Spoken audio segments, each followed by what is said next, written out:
خنده خورشید تابان از برایم دولت است. صبح پاک تاجیکستان از برایم دولت است. دولت من تازه رنگ است از بهار دوستی. زیستن همراه یاران از برایم دولت است.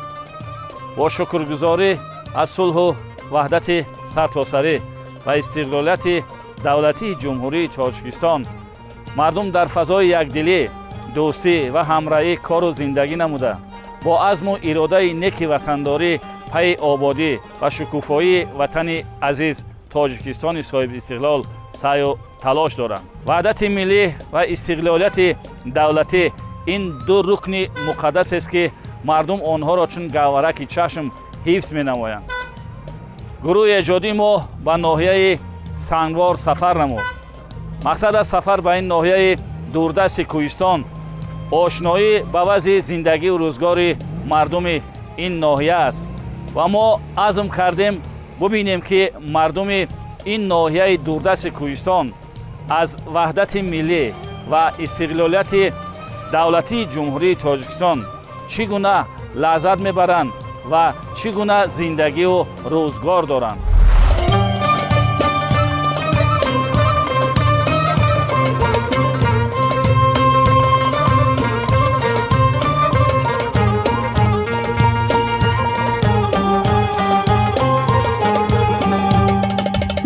سنگوار یکی از ناحیه‌های دوردست کشور، ناحیه در میان کوه‌های سر به افلاک و طبیعت بای و افسونکار، منظره‌های دلکش و دلربا، آب و هوای فارم و مصفا. ناحیه سنگوار در کنار رود خینگاب 190 کیلومتر شرقتر از شهر دوشنبه جایگیر میباشد. ناحیه دارای 5 جماعت دهات بوده، در آن بیش از 25,000 نفر اهالی عمر به سر میبرند. صفای صلح و وحدت چون دیگر مناطق کشور به این دیار دوردست دامن پرگوهر و پرگنج خود را باز نموده و سعادت و نصرت و فیض و برکت را اهدا نموده است. چون به اطراف و اکناف ناحیه نظر می‌افکنی، بر علا احساس می‌گردد که صلح و وحدت ملی صاحب استقلالی کشور به یک گوشه کوچک سرزمین بیشتاسای تاجیکان چگونه فیض و نصرت و شکوه و شهامت تازه آورده است. پرچم دولتی جمهوری تاجیکستان در سمای بخت و اقبال مردم ناحیه پرافشانی دارد. ای پرچم امید تا پرفشان تویی، در آسمان بخت رنگین کمان تویی. سرخی تو یقین سرخی روح بود، رو سرخی ابد زین آب رو بود. رنگ سفید تو بخت سفید ماست، راه سفید ما رمز امید ماست. ما با تو می رویم تا قله مراد، ما را چو رهنما 7 اختر تو باد. زیر انا همین لیوای راهنمای و راهگشا، مردم ناحیه سنگوار با شکرگزاری از صلح و وحدت ملی، آرامی و آسایشتگی صاحب استقلالی وطن به آینده نیک و با سعادت قدم‌های استوار می‌گذارند. ناحیه سنگوار همسال استقلال است و این استقلال و وحدت برای مردم ناحیه سنگوار یک دستاورد بزرگ و فراموش نشوندنی است. مردم جمهوری شکرانه استقلالیت دولتی، شکرانه صلح و وحدت سرتاسری میکنند و همه روزه برای آبادی و زیبایی وطن عزیز سهم خود را میگذارند. در دوران صاحب استقلالی در ناحیه ده‌ها بناهای خوش‌طرح و زمانوی، صدها کیلومتر خطهای برق، راه‌ها، پل‌ها آباد گردیدند. سمت کشاورزی باشد، ده‌ها زمین‌های بیکار خوابیده به گردش کشاورزی وارد کرده شده، سطح زندگی مردم خوب گردید. چندین گکتر باغ‌های نو بنیاد گردیده، مردم خوش و خوشحال زندگی دارند و عموما مردم ناحیه سنگوار از صلح و وحدت ملی شکرگزار هستند. چخیل ناحیه دوردست به یک شهرک زیبا تبدیل یافته است و همین است شکرانه وحدت و استقلال دولتی. با پایداری صلح و ثبات کامل و برکت صاحب استقلالی جمهوری در تمام جنبه‌های حیات مردم ناحیه پیشرفت و دستاوردهای نیک و نظر است به کف آمدند. مردم از آن شکرگزارند که با دستگیری‌های پیوسته اساسگذار صلح و وحدت ملی پیشوای ملت پرزیدنت جمهوری تاجیکستان محترم امامعلی رحمان ناحیه سنگوار نیز رو به رشد و ترقی نهاده سیمای ناحیه به کلی دیگرگون گشته است. برای بنیاد و مورد بهره برداری قرار گرفتن یک قطار بناهای معماری و معیشی، گلگشت و خیابان‌ها مبلغ‌گذاری از حساب همه سرچشمه‌های مبلغ‌گذاری جریان گرفته این تازه‌کاری‌ها به حسن مرکز ناحیه حسن تازه بخشیدند.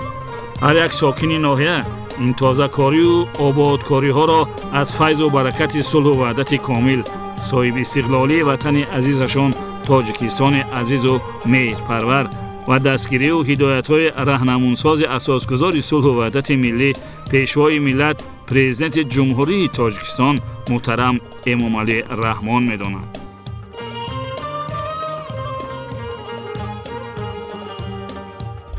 شکرانه صلح و وحدت ملی، شکرانه پیشوای معظم ملت میکنیم که همین یک دهه‌ای که بود امروز به شهرک تبدیل یافت. یگانگی ملت ما است که امروز با همین زیبایی ها با همین راه‌های اسفالت فرش کردگی و روشنی و چراغان گلگلشکفایی همین جماعت دهات امروز همش از همین وحدت پایداری وحدتی ملی ما است. همه ساله در سراسر کشور ما 27 این همچون روز وحدت جشن گرفته می شود. مردم ما هم در کنار نشسته این روز خوش و خرسندی رو که با ملت ما میسر شده است همه ساله در تمام سراسر کشور جمهوری عزیزمان این روز با شکوه و شهامت خاص تجلیل کرده می شود. جوانان الکی درک کردند که امروز به وحدت به استقلال دولت پیش نمی رود. در سه دهه ما دهه شکوب، دهه شور، مرکز جماعت دیو چلدره تالارهای ورزشی زمانوی ساخته مورد استفاده دو تای آنها قرار داده شدند و یک تای آنها ساختمانش قریب 90% آن و تا جشن 35 سالگی استقلال دولتی جمهوری تاجیکستان 4 تا مغازه تجارتی دوشانه، 3 تا میدانچه ورزشی همینا پر ساخته به استفاده داده می شوند. در نزد زیاده از 6 مؤسسه تعلیمی سیمخانه علاوگی 3 سیمخانه بنیاد کرده و برای خوانندگان پیشکش نمودیم. امسال کوتای پرزیدنتی که از طرف پیشوای معظم ملت برای دختران دهات برای فرزندان این منطقه که جدا کرده شده است 8 نفر سزاوار نام دانشجویی شدند و بعد ختم دانشگاه دانشکده اومده به وطن ملت خود خدمت میکنند.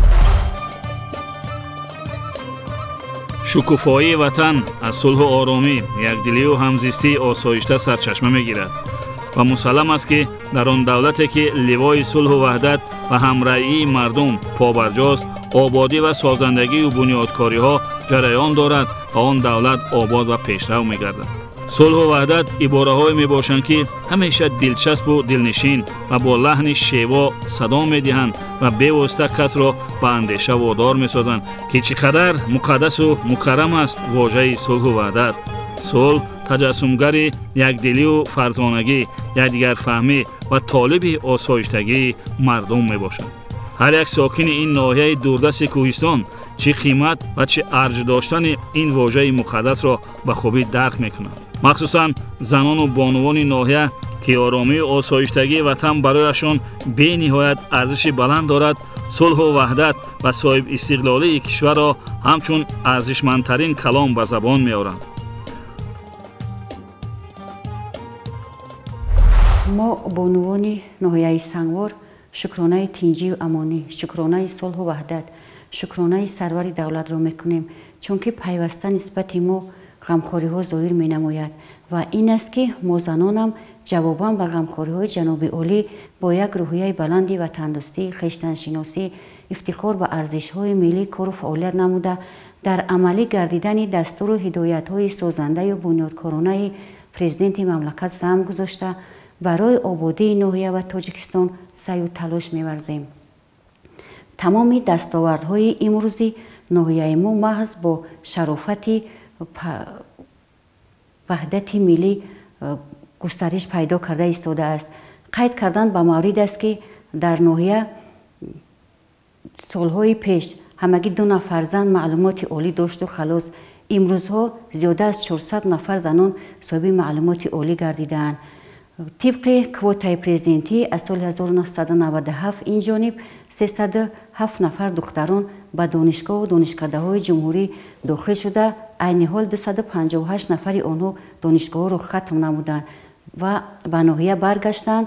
در تمام ساحه‌های خواجگی خلق ناحیه از جمله معارف، تندرستی، فرهنگ، مقامات اجراییه کار فعالیت نموده، برابر مردان در این ساحه زحمت میکشند و 54 نفر دختران دیگر عین حال طبق کوتا تحصیل دارند که باوری دارم آنها آینده همچون کادرهای بلند اختصاص به ناحیه برمیگردند و در رشد و نمو ناحیه سهم ارزنده خود را میگذارند. غیر از این هستند با دانشجویانی که طبق مرکز ملی تستی زیاده از 100 نفر در دانشگاه تحصیل کرده ایستادند. در دوران صاحب استقلالی در ناحیه 20 نفر زنان صاحب گرانت پرزیدنتی گردیدند که گرانت های پرزیدنتی عموما در سمت دوزندگی، زنبوری اصل پروری، چورواداری، گرمخانه، تشکیل نمودن گرمخانه زنان فعالیت دارند که هر یک گیرنده قریب که 4-5 نفر را با جای کار تامین نمودند. غیر از این هستند زنان صاحب کار، 18 نفر زنان صاحب کار هستند، 82 نفر زنان اینو رهبر خواجگی دهقانی هستند. عموما که زنان ناحیه سنگوار پورا با کارهای دائمی و موسمی جلب کرده شدند.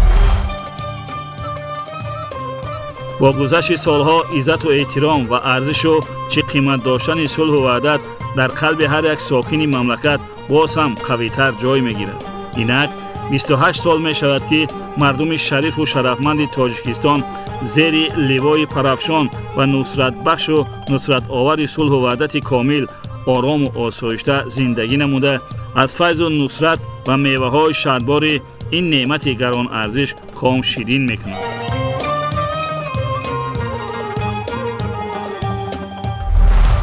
سازشنامه صلح برای سرزمین اجدادی ما ثبات و آرامی واقعی را تامین کرد، وحدت ملی را به وجود آورد و زندگی را فراهم ساخت که آن را هر فردی پاکدل و نیکخواه مملکت دیر باز انتظار بود. اساسگزار صلح و وحدت ملی، پیشوای ملت، پرزیدنت جمهوری تاجیکستان محترم امام علی رحمان.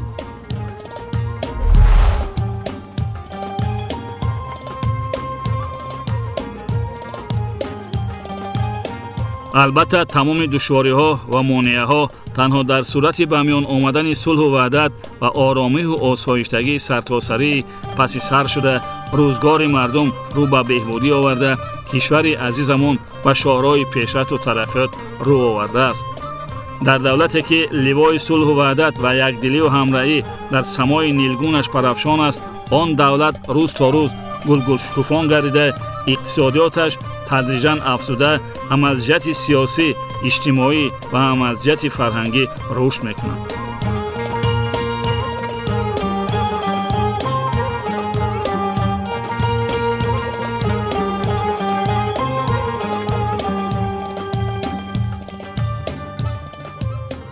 وحدت ملی یکی از دستاوردهای بی‌نهایت بی‌نظیری مردم تاجیک و کل تاجیکستان محسوب می‌یابد که برای پیشرفت و رشد و ترقی تمام جنبه‌های حیاتی جمهوری ما مراحل‌های نو را باز نمود.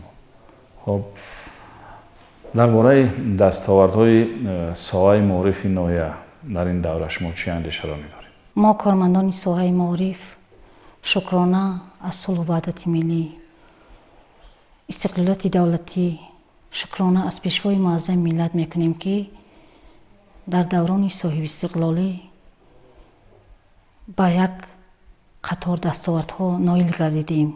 عین حال در ناحیه 58 مؤسسه تعلیمی 3 کودکستان فعالیت نموده ایستادند. شماره عمومی آموزگاران 550 نفر، از آن جمله 193 نفر به تعلیم و تربیت خوانندگان جلب گردیدند. تا دوران استقلالیت 17 مؤسسه تعلیمی وجود داشت. مؤسسه‌های تعلیمی در خانه‌های شخصی، در وگان خانه‌ها قرار داشتند. امروز خوشبختانه در 58 مؤسسه‌های دولتی تعلیمی زمانوی و تمام شرایط‌ها مجهز با کابینت‌های فنی، از آن جمله کودکستان‌ها با 3 وقت خوراک گرم در شرایط به نهایت خوب قرار دارند. متخصصانی که حاضر در ساحه معارف کار میکنند اختصاصمند میباشند و این چنین ناحیه‌ای که دوردست است با مسافه 202 کیلومتر از مرکز شهر دور است. طبق کوتاه پرزیدنتی دختران و پسران ناحیه سفربر کرده میشوند. پیش از همه مینداری خویش را به پیشوای معظم ملت میگویم که 11 سپتامبر سال 2024 با تشبث جناب عالی شعبه معارف ناحیه سنگوار دارای 2 آشیانه، 10 تا اتاق کاری و این چنین کتابخانه تمام کارمندان ساحه معارف معلومات عالی داشته کار فعالیت داریم. این دستاوردهای به نهایت گران ارزش هستند که ما با افتخار میکنیم که ما زنان ناحیه سنگوار در یک شرایط خوب قرار داریم. از آن جمله حالا 10 نفر زن با کار و فعالیت مشغول است در شعبه معارف. پیش وقت یک زن تنها کتابدار کار میکرد. خوشبختانه پیشوای معظم ملت نسبت ساحه معارف غمخوری به اندازه دارند. در مسائل تعلیمی که حاضر ما داریم کابینت های کامپیوتری، کابینت های فنی گئوگرافیا، کابینت های فنی بیولوژی، کابینت های آماده دفاعی حربی و این چنین 3 کودکستان با تجهیزات های نوی زمانوی با تعداد 125 نفر تربیت گیرنده و 14 نفر مربی که معلومات عالی دارند به تعلیم و تربیت فرا گرفته شدند. ملت پریشان تاجیک با کوشش‌های پیگیرانه پرزیدنت مملکت محترم امامعلی رحمان سرجم آمده کشور آباد و روز تا روز رشد کرده خرسندی و صلح و وحدت پایدار گردیده است.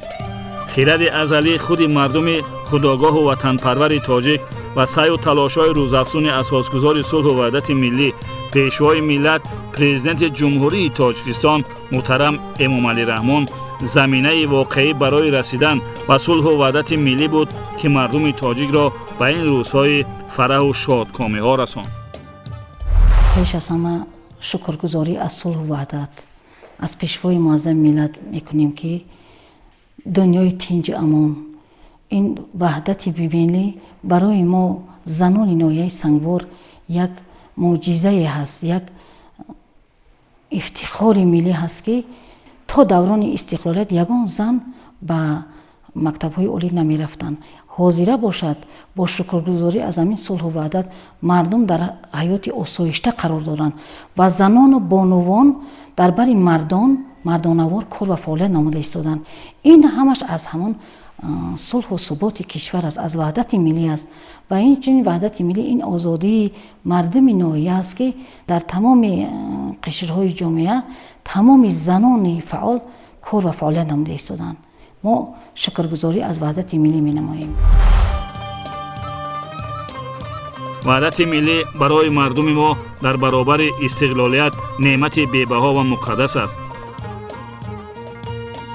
جوانان همچون ادامه دهنده کار پدران شرفمند خویش در بخاداری و استواری کاخ محتشم صلح و وحدت کامل و استقلالت وطن عزیزشان استوار بوده در راه سازندگی و بنیادکاری قدم‌های استوار می‌گذارند. در ناحیه سنگوار نیز جوانان سعادتمند کوشش می‌نمایند در همه جنبه‌های حیات پیشرفت و دست بالا باشند.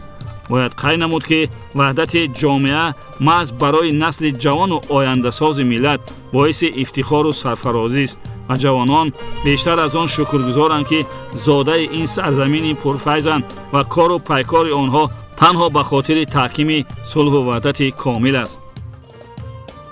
اگر ما به گذشته نه آنقدر دوری خویش نظر کنیم می‌بینیم که چه تفاوت از دیروز تا امروز به نظر می‌رسد که این شهادت از صلح و ثبات و وحدت ملی میباشد. در برابر دیگر انشاءات‌های ساحه‌های اجتماعی، اقتصادی، ورزش در کشور ما رشد و نمو کرده ایستاده است. این همه از دستگیری‌های حکومت جمهوری تاجیکستان، مخصوصاً اساسگذار صلح و وحدت ملی پیشوای ملت президенти ҷумҳурии тоҷикистон муҳтарам эмомалӣ раҳмон ва раиси шаҳри душанбе, раиси федератсияи футбол муҳтарам рустами эмомалӣ мебошанд. сараввал бунёди иншоотҳои варзишӣ, қасру толор, майдончаҳои варзишии футболу волейбол, варзишгоҳ ки ин майли наврасону ҷавононро ба обу тоби бадан бедор намудан оварда мерасонад. дар натиҷа ҷавонон ҷисман ва рӯҳан обутоб ёфта дарки маърифатнокию сиёсатшиносиашон рӯз аз рӯз афзун гардида истодааст. ноҳияи Сангвор яке аз ноҳияҳое мебошад ки новобаста бо дурӣ ва кӯҳсор буданаш бо дастгирии асосгузори сулҳу ваҳдати миллӣ, пешвои миллат, президенти ҷавонпарваронаи кишвар муҳтарам эмомалӣ раҳмон, ҳукумати ҷумҳурӣ, мақомоти иҷроияи ҳокимияти давлатии ноҳия ва соҳибкорони ватанӣ иншоотҳои варзишӣ дар қатори дигар иншоотҳои маъмурию оммавӣ бунёд гардиданд. бо дастгирии асосгузори сулҳу ваҳдати миллӣ, пешвои миллат, соли 2013 варзишгоҳ дар маркази ноҳия бо 4000 ҷои нишаст, толор, утоқҳои корӣ ба истифода дода шуд. ҳамзамон тавассути мактаби варзишӣ маҳфилҳо ва филиалҳо дар ҷамоатҳои деҳоти Тавилдара, Чилдара ва Хиё, Заршуён ва Ваҳдат ташкил карда шудаанд. аз мактаби варзишӣ ноҳия сар карда то дигар филиалу маҳфилҳои варзишӣ қаламрави ноҳия ҷавонон гурӯҳ ба варзиш машғул шуда дар навъҳои гуногуни он тамрин намуда истодаанд. бо заҳмату талошҳои мутахассисони соҳа, омӯзгорон, мураббиён, ҷавонон тавонистанд ки дар мусобиқаҳои ноҳиявӣ, минтақавӣ ва ҷумҳуриявӣ худро нишон дода тавассути ҳунари волои хеш ноҳияи моро муаррифӣ намоянд. мо ҷавонони давраи соҳибистиқлолии Тоҷикистон шукрона аз сулҳу ваҳдати миллӣ ва аз пешвои муаззами миллат президенти ҷумҳурии Тоҷикистон муҳтарам Эмомалӣ Раҳмон мекунем ки дар чунин ватани ободу зебо зиндагӣ ва кору фаъолият намуда истодаем. боиси ифтихори мо омӯзгорони ин муассиса аст ки бо ташаббуси бевоситаи асосгузори сулҳу ваҳдати миллӣ, пешвои миллат, президенти ҷумҳурии Тоҷикистон муҳтарам Эмомалӣ Раҳмон сохтмони нави муассиса бо фарогирии 650 нафар хонанда дар ду баст дар арафаи анҷомёбист. дар муассисаи таҳсилоти миёнаи умумии рақами 1 ноҳияи Сангвор 497 нафар хонанда дар ду баст ба таълим фаро гирифта шудааст ки аз ин шумора 232 нафарашонро духтарон ва 265 нафарашонро писарон ташкил медиҳанд. инчунин дар муассиса 38 нафар омӯзгор бо маълумотҳои олӣ дараҷаи тахассусии олӣ якум ва дуюм ба хонандагон таълим медиҳанд. дар муассиса 12 симхона, 1 симхонаи компютерӣ ва 1 симхонаи томактабӣ фаъолият намуда истодааст. бояд қайд кард ки таваҷҷӯҳи падару модарон нисбат ба солҳои гузашта ба омӯзиши инкишофи кӯдакон ва саҳмгузорӣ барои пешрафти муассиса хеле хуб ба назар мерасад. шумораи хонандагон дар муассиса рӯз то рӯз зиёд шуда истодааст. муассиса бо системаи гармидиҳӣ ва лавозимоти дарсӣ муҷаҳҳаз гардонида шудааст. маъмурияти муассиса тасмим гирифтааст ки барои боз ҳам ҷалби хонандагон ба ин марказ бо падару модарон машварату фаҳмондадиҳӣ гузаронида то ин ки сафи хонандагон дар муассиса зиёд карда шавад. дар муассиса дар соли таҳсили 2024-2025 48 нафар хонандагон ба синфи якум қабул гардида дар зинаи хатми муассиса бошад 85 нафар хонандагон, 47 нафар дар зинаи хатми умумӣ ва 38 нафар дар зинаи хатми асосӣ ба итмом расонида истодаанд. аз шумораи 47 нафар хатмкунандагони синфи 11 муассиса 4 нафар тариқи квотаи президентӣ ва 41 нафар тариқи маркази миллии тестии назди президенти ҷумҳурии Тоҷикистон ба қайд гирифтаанд ки қариб 93% ташкил медиҳад. иштироки хонандагони ин муассиса дар озмунҳои ҷумҳуриявии илм, фуруғи маърифат ва фуруғи субҳи доноӣ و تاجیکستان وطن عزیز من باشد بسیار نظررس است. ما آموزگاران این مؤسسه کوشش به خرج می دهیم که در آینده برای باز هم زیاد کردن خوانندگانمان و اشتراک خوانندگانمان در این آزمونها کوشش به خرج می دهیم. برای هر یک تاجیک و تاجیکستانی مایه افتخار و شکرگزاری است که ملت تمدن آفر تاجیک ملت تاریخاً و طبیعتاً صلح‌دوست، فرهنگ پرور و سازنده و بنیادکار می باشد.